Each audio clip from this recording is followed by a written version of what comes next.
right, Coach, go around number 2 with the Lenoir-Rhyne Bears. It's playoff time. What do you have to do to advance to the quarterfinals? Well, we got to score more points than they do, and they're. I'm sure they'll come in here geared up pretty high because of the fact you play somebody twice in 1 year and you beat them the first time and they didn't have their quarterback and turned the ball over a bunch of times, and I'm sure all those things are things that they feel very strongly that they can improve on, just like we feel very strongly there's some things we can improve on. So it'll be an interesting ball game.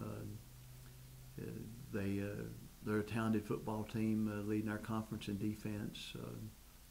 It's almost like a regular season game because it's Carson-Newman, Lenoir-Rhyne with South Atlantic Conference officials. So in a lot of ways it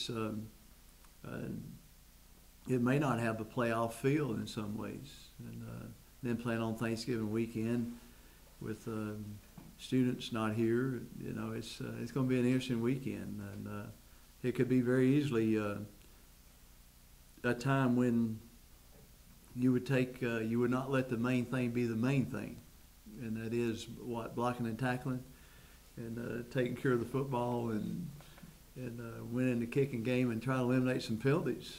We have been way too much penalty. We've been penalized too much last 2-3 ball games.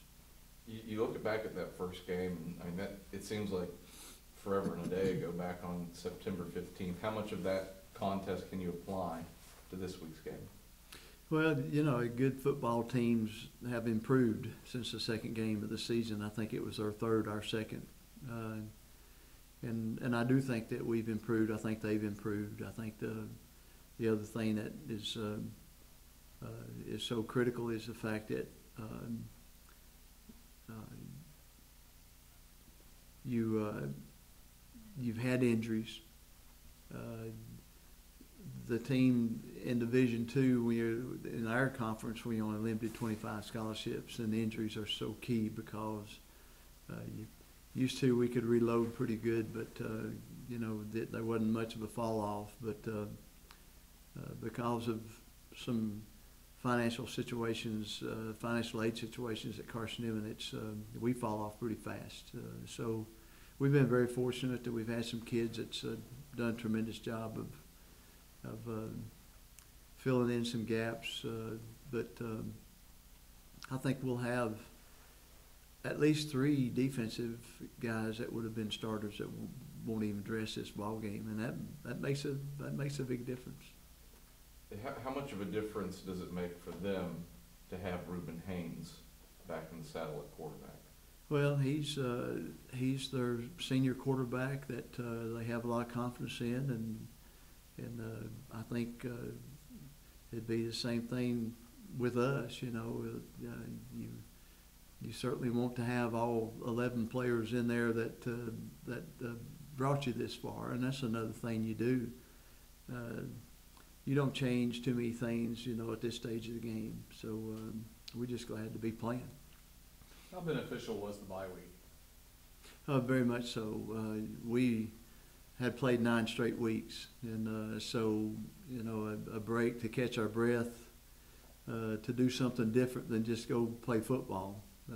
I thought was very important for us, and having some days off was critical for us, and we got some people mentally a little bit sharper, I think, and maybe physically a little bit more well, and I think that helps us.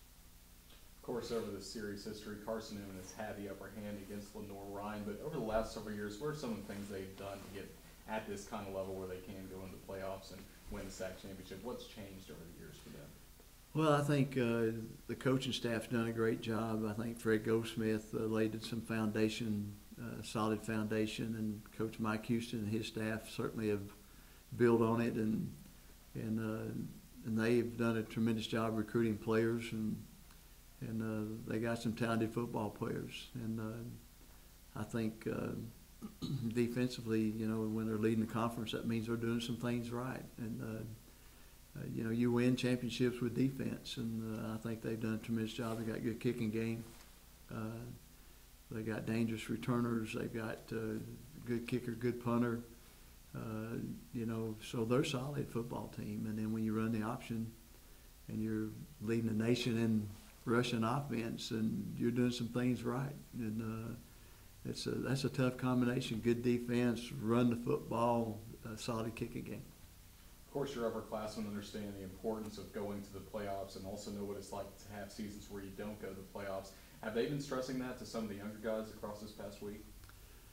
Well, I think there's an overall general excitement about being in the playoffs. Some of these guys, you know, Carson-Newman's history says when you go to Carson-Newman, you go to the playoffs, and you play for championships. And I think, you know, we hadn't done that the last couple of years, so I think they're excited about getting back to that routine of being playing for championships again. And so, I got some good excitement, real good excitement. What stands out to you about their defense now that the regular season's concluded and you've seen them through round one, between the Botts brothers, between the two Greens that aren't related but make waves defensively for them? What stands out? Well, I think you hit the nail on the head. There's some good players. You know, the ones you named are all conference players, and I think the other thing that stands out is that they're very, very well coached. They don't beat themselves. You have to earn what you get, and they're fundamentally very sound. And in fact is, that's a good thing about this game is the fact that you know, the fundamentals of blocking and tackling are going to be huge, and I think that's the way football should be. It shouldn't be tag football. It ought to be blocking and tackling. And so we're glad to see that happen. So you're not going to break out shotgun 4 wide, 5 wide today? Or We're going to break conference records throwing a football today. And that's also a lie. Today, not Saturday. Saturday. Yeah, today. Yes, since this is Tuesday. Set all the Tuesday records you want. Yeah. That's right. What did you learn from their game against Fort Valley State? Well, probably confirmed the same things that we knew about them. They're fundamentally sound. They're hard to beat. They're a good football team. They beat a good football team in Fort Valley State with some really talented kids. And you know, Fort Valley State ran around some people this year, and they sure didn't run around this much. So I think they're a solid football team. Anything else? Not anything as far as I'm concerned. Thanks, sir. Well, that's quick.